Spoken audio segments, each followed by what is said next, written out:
Hello everyone, పచ్చళ్ళంటే ఇష్టపడని వాళ్ళైతే ఎవరు ఉండరు కదండి. నాకైతే పచ్చళ్ళంటే చాలా ఇష్టం అండి. అలా అని చెప్పి నిల్వ చేసుకునే పచ్చళ్ళు తింటే కూడా హెల్త్ కి అంత మంచిది కాదు కదా. సో అందుకే అప్పుడప్పుడు ఇలా రోటి పచ్చళ్ళు అయితే ప్రిపేర్ చేస్తూ ఉంటాను. బెండకాయతో ఒక మంచి పచ్చడి రెసిపీ అయితే మీకు చూపిపోతున్నానండి. ఫుల్ రెసిపీ అయితే కింద డిస్క్రిప్షన్ లో లింక్ ఇచ్చారు, తప్పకుండా చెక్ చేయండి. ఒక్కసారి ఈ బెండకాయ పచ్చడి తిన్నారంటే అసలు మర్చిపోరండి రుచి అనేది. అంత టేస్టీగా వచ్చింది ఇలా చేసుకుంటే. నార్మల్ గా పచ్చళ్ళు అన్నిటికన్నా టేస్టీగా ఉండేది నార్మల్ గా ఇట్లా రోటి పచ్చళ్ళలో గోంగూర పచ్చడి కదండి. బట్ గోంగూర పచ్చడి కన్నా రుచిగా ఉండి బెండకాయ పచ్చడి అయితే ఒక్కసారి ట్రై చేయండి. ఖచ్చితంగా మీ ఇంట్లో వాళ్ళందరికీ నచ్చుతుంది.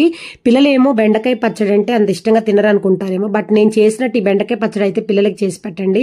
మళ్ళీ మళ్ళీ ఇదే కావాలంటారండి, అంత టేస్టీగా ఉంటుంది. చాలా చాలా మంచి ఫ్లేవర్ తో వచ్చిందండి బెండకాయ పచ్చడి ఇలా చేసుకుంటే. మీ అందరికి కూడా ఖచ్చితంగా వీడియో నచ్చుతుందని అనుకుంటున్నాను. నచ్చినట్టయితే ఖచ్చితంగా ఒక లైక్ చేయండి, షేర్ చేయండి అండ్ కామెంట్ చేయండి. అండ్ పక్కనే ఉన్న బెల్ ఐకాన్ ప్రెస్ చేయండి. అప్పుడు నేను పెట్టే వీడియోస్ అన్ని మీకు నోటిఫికేషన్స్ వస్తాయి. For more videos please like, share and subscribe.